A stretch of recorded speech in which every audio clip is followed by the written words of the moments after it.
जय श्री राम आप सभी को। आप सभी का मैं अपने चैनल में बहुत बहुत स्वागत करती हूँ। जैसा कि हमने पिछली कथा में बात किया था हमारे प्रभु श्री रामचंद्र की बाल लीलाओं के बारे में कि वो किस तरीके से अपने परिवारजन को, अपने नगर वासियों को अपने बाल लीलाएं दिखा रहे होते हैं। अब आगे हम कथा की ओर बढ़ते हैं और आप सभी ध्यान पूर्वक सुनिएगा कि वन में एक तपस्वी मुनि रहते हैं जिनका नाम होता है विश्वामित्र। उनका आश्रम होता है वन में और वहीं पर सारे मुनियों के साथ वो यज्ञ करते हैं, योग करते हैं, तपस्या करते हैं। लेकिन वहां पर दो राक्षस भी होते हैं जिनका नाम होता है सुबाहु और मारीच। इन दोनों राक्षसों के आतंक से सारे मुनि बहुत ही तंग आ गए थे, क्योंकि जब भी यज्ञ होता था ये दोनों राक्षस यज्ञ को ध्वंस करने के लिए पहुंच ही जाते थे, ऋषि मुनियों को प्रताड़ित करना शुरू कर देते थे।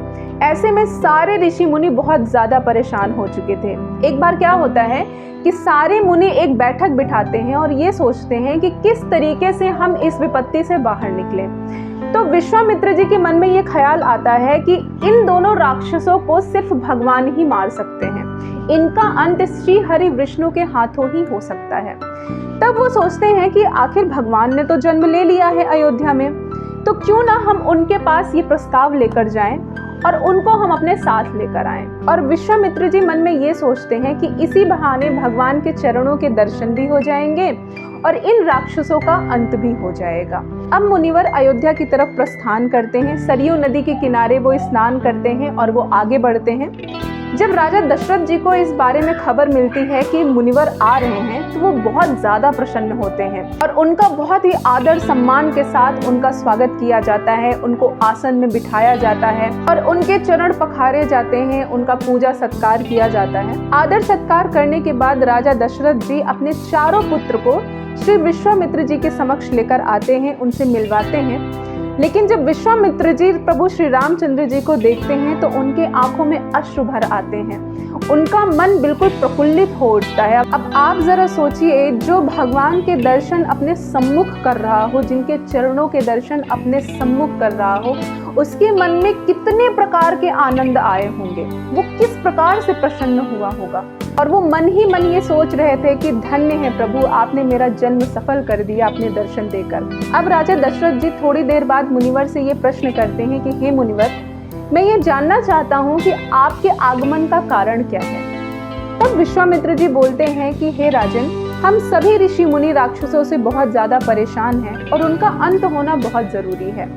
तो मैं आपके ज्येष्ठ पुत्र श्री राम जी को और आपके अनुज पुत्र श्री लक्ष्मण जी को साथ लिवाने के लिए आया हूँ। सुन राजा अति अप्रिय बानी, हृदय कुंप मुख दुत कुमिलान, चौथे पन पायो सुतचारी, विप्र वचन नहीं कहूँ बिचारी। अब ये सुनकर राजा दशरथ जी बहुत ज्यादा घबरा जाते हैं और ये बोलते हैं कि मैंने ये चारों पुत्रों को बहुत ज्यादा तपस्या के बाद पाया है। आप मुझसे कुछ भी मांग लीजिए, हाथी, घोड़ा, महल, सोना, जवाहरात, कुछ भी मांग लीजिए, मेरे प्राण तक मांग लीजिए, लेकिन मेरे बेटों को मत मांगिए। सब सुत प्रिय मोहि प्राण की नाई, राम देत नहीं बनई गोसाई। मेरे लिए मेरे चारों पुत्र मेरे प्राणों से भी ज्यादा प्रिय हैं और उनमें से भी मेरे राम सबसे ज्यादा प्रिय हैं, इनको मत मांगिए मुझसे। फिर श्री वशिष्ठ मुनि जी भी राजा दशरथ जी को समझाते हैं बहुत प्रकार से।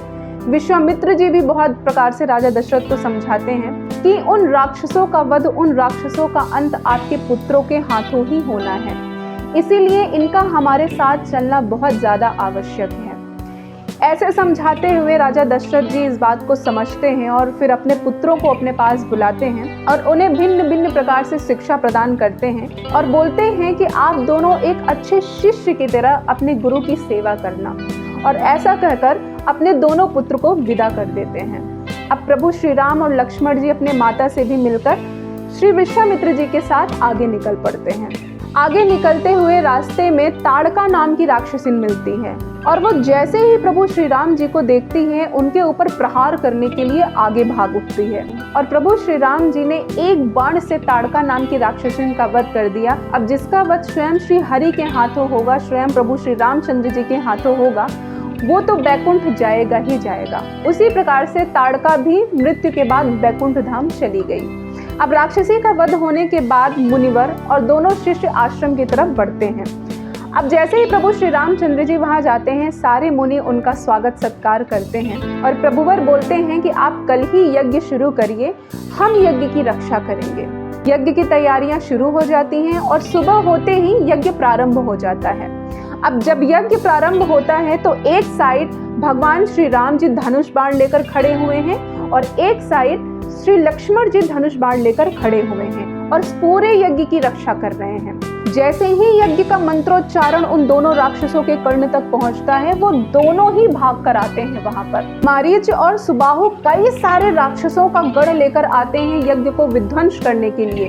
तो एक साइड प्रभु श्री राम मारीच और सुबाहु को देख रहे होते हैं और एक साइड राक्षसों के गढ़ को श्री लक्ष्मण जी देख रहे होते हैं। अब वो सभी राक्षस दोनों भाइयों के साथ युद्ध करना शुरू कर दिए।